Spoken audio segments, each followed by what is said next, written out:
විමල් වීරවංශ උඹලා බලේ තියෙන කාලේ බලේ පාවිච්චි කරලා කලකම් පළ දෙන්න පටන් අරන් ඔන්න බලපල්ලා.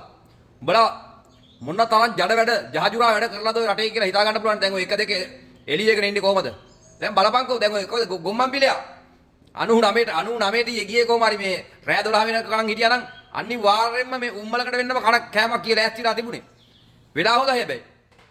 දැන් අද පාස්පෝර්ට් සිද්ධියකට විමලගේ කතුරු විමලගේ වයිපරේ උඹලා ඔක්කොම එක වල්ලේ පොල් ඈ ඔක්කොම අපරාධකාරයෝ උනේ පට්ට හොරු ඈ හම්බ කරලා තියෙන විදිය යටිමඩි ගහලා තියෙන විදිය දූෂණ වංචා කරලා තියෙන විදිය උඹලගේ ඔය රට විනාශ වෙන්න මූලික හේතුව උඹලගේ අතේ පාලනේ තිබ්බ හින්දා තමයි ශ්‍රී ලංකාව වුනේ නැත්තම් මේ අනික් දියුණු රටවල් වගේ දියුණු වෙන්න බෑ රට.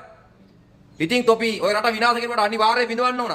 පාස්පෝර්ට් වලට හදලා බාන්න ඔය ඊයේ හිටපු කල්ලි කණ්ඩායමේ ගොම්මන් පිළයා වරෙන් අදත් මේ මොකද්ද ගව මඩුවක් ගහගෙන විමලගේ පවුල වෙනුවෙන්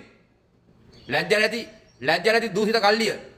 අනික තමයි මේ ලැජ්ජ සහගතව සිද්ධිය වෙන්නේ මේ වගේ දූෂිත කල්ලියකට කඩේ යන අපේ රටේ හරක් ටිකක් ඉන්නවනේ හරක් ටිකක්.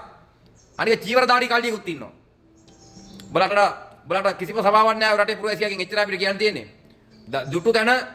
දුටු තැන හූ කියන තත්ත්වෙ උඹලා පාරකට වහින්න බැරි තත්ත්වෙ උඹලා පත් වෙනවා ඉස්සරහට බලපංකෝ. අපි හරිය වැඩේ කරනවා. ආයේ කිසිම තැනක ඇවිල්ලා මයික් පලන්න බුද්ධ චීවරේ පොරවගෙන මයික් පලන්න එන්නේ මොකද ආපු වෙලාවට දෙනවා සොට් එක. බලපල්ලකෝ ඉස්සරහට ඔය රටේ මිනිස්සුන්ට තොපිව එපාම කරවනවා. ආයේ පාර මයික් එකක් ගාව එන්නදි තැනට පත් කරන්න ඕන රට හදන්න.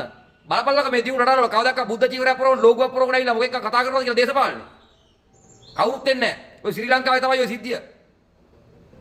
කල්ලි කණ්ඩායම් ටික ඔය ටික ඉවරයක් වෙන්න ඕන. බලගේ සෙල්ලම ඉවරයක් වෙන්න ඕන නැත්නම් රට කවදාකවත් දියුණු කරන්න හම්බෙන්නේ නැහැ. පේනවද දැන් මේ? අපරාධ කෙරුවා නම් කලකම් පළ දෙනවා තමයි ඉතින්. ආයෙක තමයි සබාධර්මී නීතිය. පේනවද දැන්? කතුරු විමලට වෙලා තියෙන වැඩේ ඊගාවට ඉන්නේ ගොම්මන් පිළයා. ආයෙ සරත් වීරසේකර. උතන ඉන්නේ තව සෙට් එකක්. අර මොකද උග්ගෝවියා.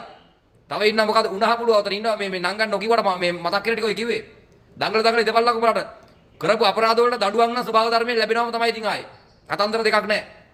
ශ්‍රී ලංකාවට ජය වේවා. ශ්‍රී ලංකාව නිවැරදි මාර්ගයට වැටලා තියෙන්නේ පොඩ්ඩක් ඉවසකට යන්න.